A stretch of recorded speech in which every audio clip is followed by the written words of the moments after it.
Hey guys, this is Parney from Dash Car Productions, and today's video is going to be about the 4-stroke engine.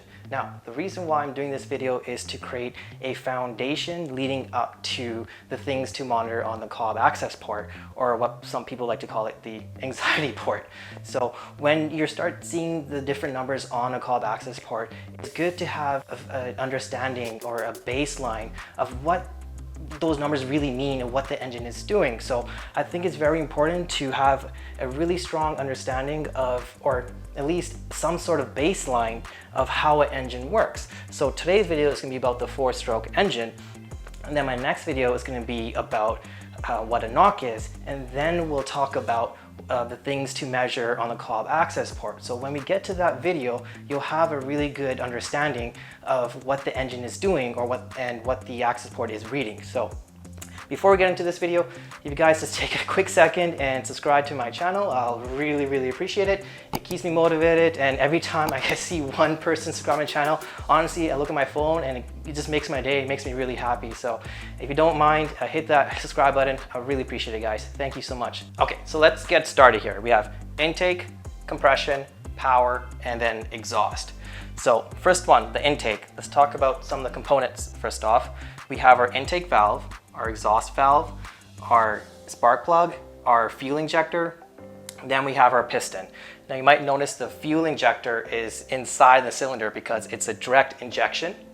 Now if it's a port injection, it's going to be before the intake valve, somewhere here. Now the advantage of the ported fuel injector is that it sprays behind it and cleans that valve up. But with the direct injection, it doesn't have that cleaning mechanism because it's inside the cylinder. And that's why a lot of the WRX cars have a lot of carbon buildup, or any direct injection vehicle will have a lot of carbon buildup behind that valve, and you have to do a walnut blast to clean it up. Now, back to this. So as the piston is coming down, it's sucking in all the oxygen or air. Once it's all the way down to the bottom, we're now into number 2, the compression. So now we have our intake valve is closed, our exhaust valve is closed, and the piston is coming up to compress the air, and as it's coming up, it's also going to shoot the fuel inside the cylinder. So it's going to get mixed up and create compression. And then the next one is our power one. So that's when you feel the G-forces. That's what makes your wheels turn and get the car moving. So our intake valve is closed, our exhaust valve is closed. Now as it's coming up, all the fuel and air is getting mixed and the spark plug goes off. It creates a fireball effect. So it's going to come down like this. As it's coming down like that, it's going to force the piston to come down. And as mentioned like 20 seconds ago, that's what you feel, right? Now, once it goes all the way down, it's going to lead up to our exhaust. So intake valve closed, exhaust valve open. And as the piston is going up, because the exhaust valve is open, it's allowing all the exhausts to escape through the exhaust system and out the tailpipe into the atmosphere. And then we go right back to number 1, the intake, and then that's where the intake valve opens up and this process repeats. So it's a pretty straightforward concept. I'm sure a lot of you already know this, but for the beginners out there, it's very important to know this baseline.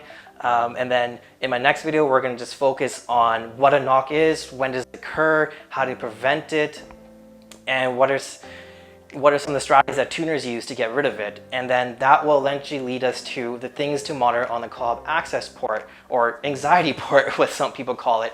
So when you're reading your COBB access port and you see some numbers, you know exactly what it is. It might be, oh, okay, I don't need to worry about it, or shoot, there is something wrong with my engine. I'm not saying this is gonna make you a mechanic, but it's very good to have a baseline understanding of how your engine works. So that's it for this video. Stay tuned for part 2, which I'll release next week. I might end up throwing a car review the next week as well. So within the next 6 weeks, I know that's a long time, but I work full time, so it's only so much time I have. If you guys just want me to continue on part 2 and part 3 right off the bat, please let me know in the comment sections, or I might end up doing a couple car reviews in between to keep it all interesting and fun. So I want this channel to be educational, but also fun and exciting too. So thanks for watching this video, guys. We'll catch you in the next one. Take care. Bye-bye.